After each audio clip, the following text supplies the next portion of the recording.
Hi everyone, so today I'm going to be doing a review on the BIC Markit markers that are becoming quite popular these days.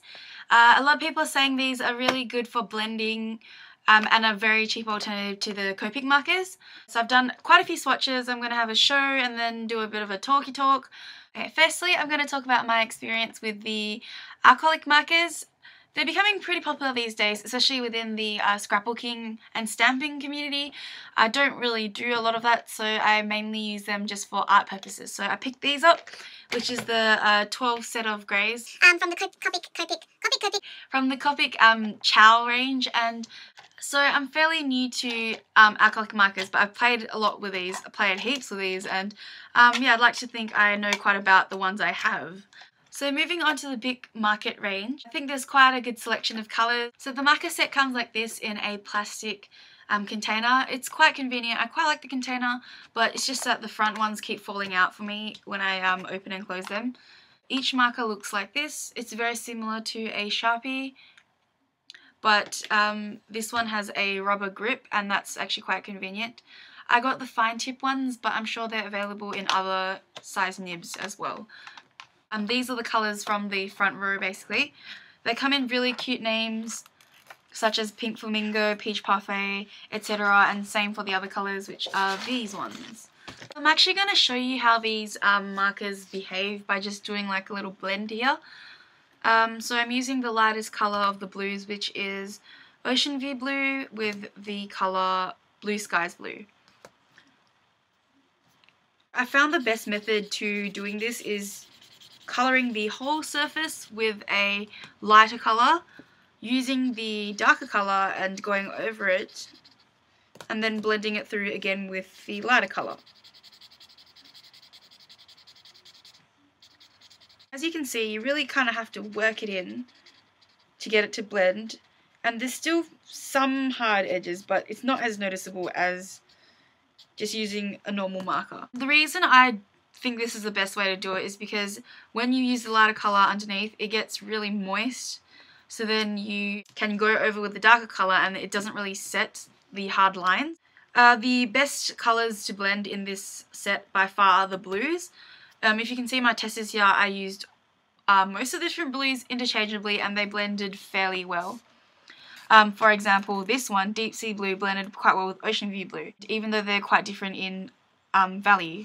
The browns also blended really well.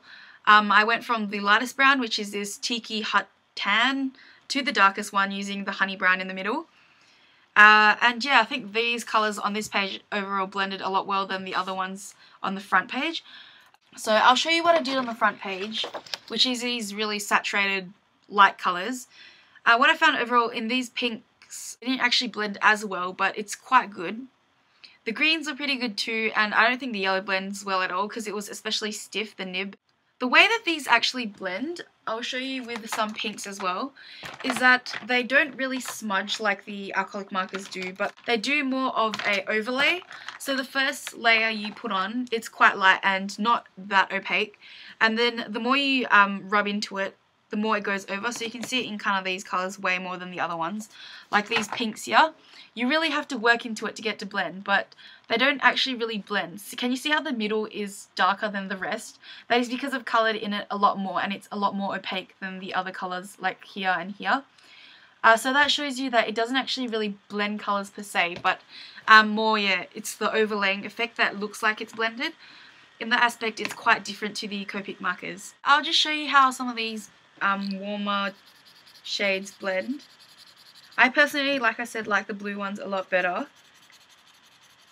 But these aren't bad either. I mean, they're okay. What I found with these pinks is that you can't really blend two different ones from drastically different families. So this one, see how I've tried to blend the petal pink with the red there and it doesn't really look that good. You can only really blend them with the colours that are next to it, so basically the ones that are closer to it in value and hue as well. These colours aren't really as great as these ones in terms of blending, and I think the reason is you obviously use different chemicals for each colour you want to produce in an art supply. So they obviously don't have the same chemicals or properties, and that might actually affect the blending, and I think that's probably why. You can't really expect something very consistent like the Copic markers, because obviously these are a lot cheaper and yeah, more for a mass market than an art market. Overall, I think these markers are really good for the price. I think that if you're not a really hardcore marker user, you could really get these and just maybe focus on getting Copics for skin tones and etc. where you really need to blend.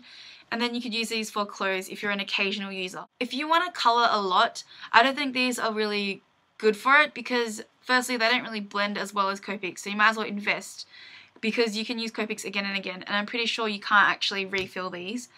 And secondly, the colours aren't really that diverse. They have quite a lot of bright colours, in-your-face colours, except for the blues are good. But yeah, these colours aren't really diverse, so you can't really achieve a realistic effect. It's very bright. I think they're really good, and I'm going to be using them, obviously, but yeah, clearly they can't be really compared to acrylic markers. I don't think people should really believe the hype of certain reviews on YouTube because they were using these colours which are really easy to blend, but they don't really showcase these colours which are a little bit more difficult to blend. You really have to work it in as well, and for example, you really can't get these two to blend even though they're the same exact neutral. I had to keep going over and over it to get the hard lines to disappear, and it's actually peeled and pulled some of this paper. I'll show you that closely. There. If you want to use these, I think you should really get some really thick paper as well that can really absorb so you can blend a lot easier. The paper I'm using right now is not artist grade, it's just standard cardstock, so it's quite thick but not as thick as I would use for real watercolors. As you can see, there's bleeding. I would actually recommend these, just try them out. I mean, they're not that expensive, so they're really good if you're starting out, but I'm definitely going to be investing in some Copic markers in the future. But I want to buy them gradually, so if you're like me and you want to kind of build your collection gradually, I think you should try these out first.